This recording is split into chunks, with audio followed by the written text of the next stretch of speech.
Hi guys.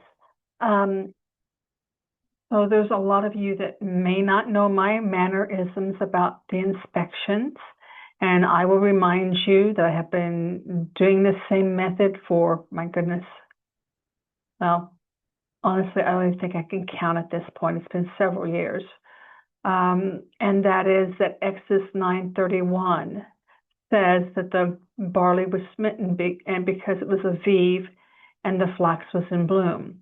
I'm going to show you my flax pictures. First, you should know I never verify the flax before I verify whether or not I can find an omer of sickle ready Aviv barley in a wild field. I never verify the flax before that. Why? Because at the end of the day, if we don't have the barley in the right condition, then we don't need flax. I mean, we didn't offer flax as a first fruits offering, but obviously Exodus 9:31 ties the barley and the flax together. And I believe that the story of the flax in the Galilee is orchestrated by, Elohim, our Father. So first of all, let me just take you to the video.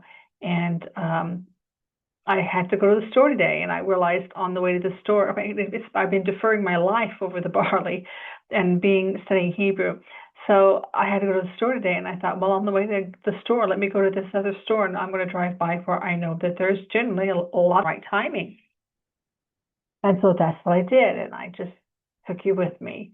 And by the way, it has been a challenge to bring you along, try to bring you along with me in a greater way this year than I ever have.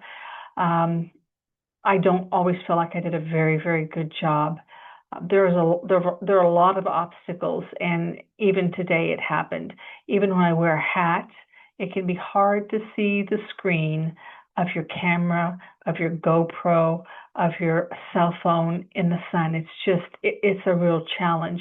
And without taking more equipment with me that I can carry, I have not yet found the solution to that. But I hope somewhat this year you felt like you were a little bit more present with me than maybe in previous years. So now let's go to the flax. Come on, guys. Now that we've got the barley, let's go check the flax. Do you see all the flax? Elohim is so good. Exodus 9:31 and 32. Let me tell you what's special about this field. It's that in this field grows all three, the barley, the wheat, and the flax. Now, the cattle's been up in here this year. You can see that even the the barley is not very tall here, but we are looking at the Father's beautiful sign that we have reached the season of the Aviv. Oh, look, it's just glorious, glorious, glorious this year. Just glorious.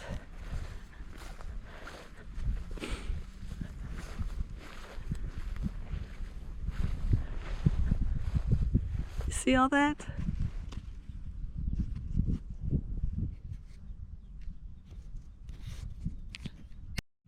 Sorry guys, I was looking for a zoom button, but anything that you see out there that's pink, we bring you right up in here. Aren't they pretty? Let me see if I can get you so close. Aren't they pretty? Aren't they pretty? And aren't they prophetic? Every year when we have Aviv barley, the flax is in bloom. Exodus 9:31 and 32.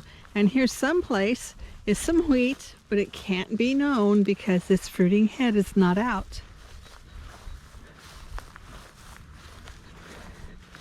Did Abba give us a big enough sign this year of his timing? I think so. I prayed, Father, will there be flax? Will there be very much flax? And he did not disappoint. He did not disappoint. Let's go on around the corner and see what's there.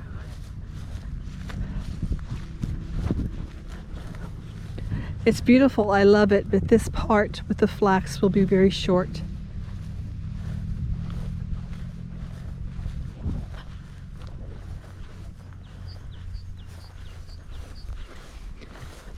I'll be interested to see if the cattle are allowed back in here, or if the wheat has time to show up. Well, you can see it's not just a sparse few sprigs of early flax. It is a whole stinking hillside of beautiful flax. And I don't know if you can see, but it goes all the way around over there. All the way around. I'll let you walk back out with me because I gotta walk back out. And we'll look at this beautiful flax again.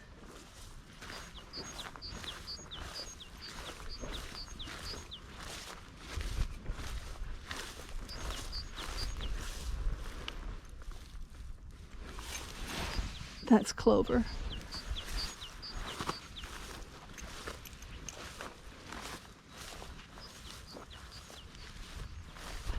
I'm so pleased. I told him this is the last favor he could give us.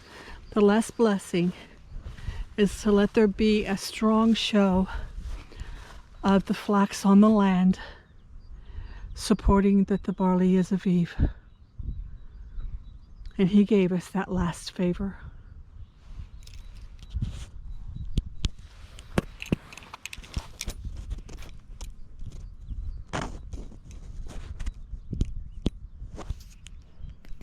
Beyond any shadow of a doubt, every year I feel as if, and I believe I am walking in a miracle of promises that Elohim has kept to humanity, and a miracle of the cycle he has kept to prove to us the timing.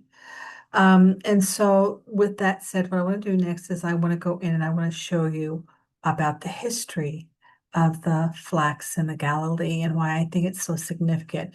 First of all, you've already probably, if you watch any of my teachings, you've already saw Joseph's loom, where we looked at the grave clothing being made out of linen. And plus, we know that most of the garments worn during the period, especially by the priest, the high priest, would have been linen. So, not to mention the Exodus 9:31 passage about the flax and the linen, the timing of them together, which, I mean, you can say that Egypt is a completely different climate. I don't agree. I already know that the elevations are basically the same, that the latitude line is the same latitude. The longitude line is different. So there's a lot of similarities in the climate between Egypt, or specifically where Goshen was in that delta area, and this area here. So as far as I'm concerned, again, this is an orchestration of Elohim, especially when we look at the history here of how flax came to be in the Galilee and how it came to be the largest producer of flax to linen garments in the Levant during the period. Before we begin this, you should know that I am a firm believer. If we have not found Yeshua in what the law says, the law is empty. We don't have the law. We don't have the correct law. We may have the Pharisaical law of the day that Yeshua walked on earth. But if our calendar does not tell the redemption story by matching the actions of Yeshua, then we don't have anything. This is why this is so important to me. If you want to fault me for finding Yeshua in every step of the biblical calendar, go ahead. I'll be in good company. I'll be in his company. So this article is from ResearchNet. And now I have done this work in the past. It's on a video out there someplace. But it's been a while since I've mentioned this, and I thought it'd be a good time to go over some of the details of it. And I'll bring up other things that are not contained in this article. If you want to go peruse through my videos and find that, you're welcome to, but don't ask me where it is because I won't remember. But this is specifically about this article is specifically about the flax in the Galilee. Here's how we got there. With the death of Herod the Great and the subsequent establishment of his son Herod Philip as a Roman client ruler in the Galatinus, we see a shift in the economics within northern Israel, seeking a way to participate in the far-flung Roman economy and unable to compete with the cheap grain supply to Rome by North Africa. We were supplying grain to Rome, but they could get it cheaper out of Africa. Herod Philip introduced flax into his rotation crop. This was then shipped overland via his capitals, Bethsaida, Julius and Caesar Philippi, to the port of Tyre. Herod Philip's economic choice was a wise one, for Romans utilized flax in a variety of ways.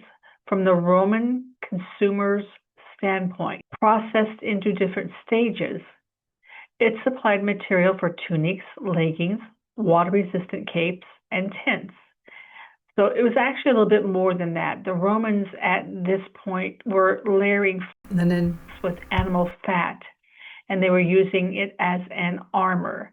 I don't know how that would be in this hot weather, but I'm going to let them worry about that. But that was part of the way that they were using it. In addition, flax supplied the rope and sails for their war and grain ships. Additionally, the part of the flax fiber that was not good for clothing made great fishing net. That's what they used in the Galilee, as well as the lightweight breastplates. Here it is, for the troops defending them. From the Galilean supplier's standpoint, processed to different stagings, it supplied the processor with various levels of profit. Raw flax, straight from the field, brought prices nearly double that of wheat, but flax processed into even rough rope would bring a price nearly 100 times that of an equal amount of wheat. Thus, the peasant villagers of the Galilee, many overburdened or even displaced by taxation, would have a ready source of income by endeavoring to process the flax. Now that it was no longer women's work, we have a flax industry. Written records attest to such full-scale flax industry centered in the Sea of Galilee, a necessary water source in the middle of the 2nd century. Barhadia states, I saw myself how the Sea of Galilee was encircled with wash basins of flaxen clothes. However, archaeological evidence predates this time to the time of Herod Philip. By the late Roman period, the flax industry had spread along the shores of the eastern Mediterranean, but for political as well as geological regions, it was limited to these shores.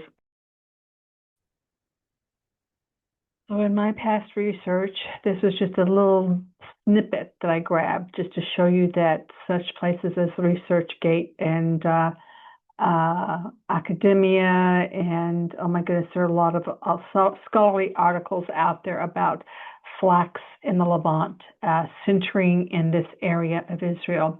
But what I know from that period is, I think I mentioned it previously, that when they combed that flax into flax fibers to make the linen, the ones that were too coarse and would make the garment not pleasant, they used to make rope that were used for fishing nets in the Sea of Galilee. And those ropes become stronger. Those flax ropes, when they get wet, they become stronger when they're wet than when they're dry. Another article I read about the study of the linen flax here in the area. Oh, that's hard to say. Linen flax here in the area is that raw linen flax will only absorb the dye from indigo. Now, think about that. Would that be the color they have used for the fringe and the tzitzit? This area was so famous for its production of flax to linen and all the products in between that by Mount Arbel on the Sea of Galilee, there was a production shop in that valley area, and they became very famous for a spindle used in weaving, and it was called the Arbel spindle.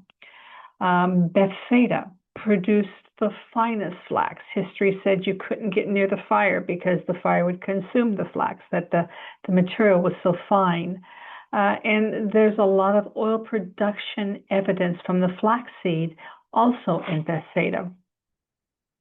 So that Elohim orchestrated all this and that covered the days that Yeshua walked in the flesh on the earth, I do not think is a coincidence that he has left it here until our day, and we can still see, oh gosh, look, the bodies of Eve, let's go check on the flax and see how it's doing, and it's still there at the same time, just like Exodus 9:31. It is not a coincidence. I serve a great and mighty Elohim that is preserving his witness not only in the archaeological evidence in the earth here, but in the absolute preservation of the produce, the agriculture that we need to prove his calendar. If you don't think it is a preservation, watch what I watch, how modern society is gobbling up the earth here, and yet every year he still manages to give us that proof. So again, I hope that this has been a good journey for you. Would love to have you here by my elbows, looking at the things that I look at and seeing it with that same clarity. I did try this year.